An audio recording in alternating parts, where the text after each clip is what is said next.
तो आचार्य जी, पुनर्जन्म के बारे में तो आपने बताया, लेकिन मोक्ष की प्राप्ति हम कैसे करें? जी, मोक्ष की प्राप्ति की बात करते हैं तो मोक्ष की प्राप्ति में कहा जाता है, बहुत सारे ऋषि मुनि ऐसे भी हैं जो रामचरितमानस के या भागवत के या शिव पुराण के माध्यम से खुद कहते हैं कि पूरा जीवन हम तपस्या करते हैं और जब अंतिम समय आता है, जब जाने की बारी होती है, तो भगवान से यही प्रार्थना करें, भगवान हमें दोबारा जन्म देना है, यहाँ पर हमें मोक्ष नहीं चाहिए। क्यों नहीं चाहिए? मोक्ष का वो स्थान है जहाँ पर सब कुछ शांति है। अगर हम भागवत को समझें, पुराण को समझें, तो वहाँ सब कुछ शांति है, यानी जो भगवान की लीलाएं होती हैं यहाँ पर, वो वहाँ नहीं है। वो दैवीय शक्ति से पहुँच गए, एक स्थान मिल गया, एक सीट मिल गई, वहाँ बैठे हैं। लेकिन अगर भगवान की लीला का आनंद लेना है, राम के रूप में, कृष्ण के रूप में, बुद्ध के रूप में, कल्कि के रूप में, तो यहाँ जरूरी है बाली। हाँ, मनुष्य जन्म में जरूरी है। बाली, जब भगवान राम ने बाली को बाण मारा और सुग्रीव भी उसके सगे भाई हैं, वहाँ पर हैं, हनुमान जी से कहा भगवान ने कि हनुमान जी इनके बाण जो है हृदय से निकाल दो। बाण निकाल दिया, पीड़ा कम हो गई। भगवान राम ने हाथ भी रखा उनके ऊपर और ये कहा, उसको कहता है बाली कि महाराज मुझे क्यों मारा, हम सुग्रीव दोनों भाई ही हैं, मेरा वध क्यों किया, मैं बैरी सुग्रीव प्यारा, कारण कवन नाथ मोहि मारा। तो भगवान ने कहा कि अनुज बधु भगनी सुत नारी, रेसठ कन्या सम ये चारी, इन्हें को दृष्टि बिलोके जोई, ताहि बधे कछु पाप न हुई। अनुज बधु, छोटे भाई की पत्नी, कन्या बेटी, बहन और पुत्र वधु, ये चारों कन्या के समान ही होती हैं।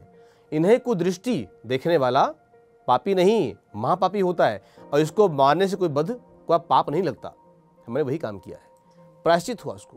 तो भगवान कहते हैं अगर तू चाहे तुझे मैं अमर कर सकता हूँ, संसार में रहेगा आराम से अमर। कह नहीं महाराज, बार बार मुनि जतन कराही, अंतराम कही आवत नाही।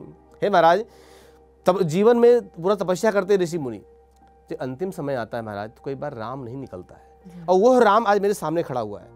मैं दर्शन भी कर रहा हूँ, मैं सुन भी रहा हूँ, मैं नाम भी ले रहा हूँ, इन तीनों इंद्रियों का उपयोग कर रहा हूँ। महाराज मुझे कुछ नहीं चाहिए महाराज, बस मुझे अपना स्थान दे दीजिए। भगवान ने उसको परम धाम यानी मोक्ष की प्राप्ति उसको दी। और बहुत सारे ऐसे भी ऋषि मुनि तपस्या करते हैं जीवन भर, जब जाने का समय आता है तो कहे महाराज मैं जा, शरीर तो पूरा हो गया है, मैं जा तो रहा हूँ, महाराज दोबारा मुझे यहाँ भेजना। रसखान मुस्लिम थे लेकिन भगवान के भक्त थे। कहते हैं कि अगर मेरा जन्म हो तो मैं, या तो अगर मैं पत्थर बनूं तो गोवर्धन पर्वत का, पक्षी बनता हूं तो कदम के पेड़ का, जल बनता हूं तो यमुना का, मिट्टी बनता हूं तो ब्रिज का रज। रसखान। तो यहां पर एक तरह से कामनाओं को मारे दो शब्द हैं, अंतमति सो गति। जब हम जा रहे होते हैं, हमारे मति में क्या है उसमें। जब कैमरामैन फोटो खींचता है तो कहता है भैया सावधान, आंख खुली रखना, अगर आंख बंद रहेगी तो फोटो में आंख बंद ही आएगी। तो जिस समय हम जा रहे होते हैं संसार से, हमारी मति में क्या है, हमारे विचारों में क्या है। अगर विचारों में मोक्ष है, संसार से सब कुछ कट गया, रिश्ता, मोक्ष है। अगर विचारों में ईश्वर है, विचारों में वृंदावन है, विचारों में अयोध्या है, मथुरा है, काशी है, तो वो मिलेगा हमें। ऐसी शास्त्र की मान्यता है। इसलिए मोक्ष अपने स्थान पर है, कैसे मिले। सब कुछ अगर बंधन कट गया है, छूट गया है, तो मोक्ष है।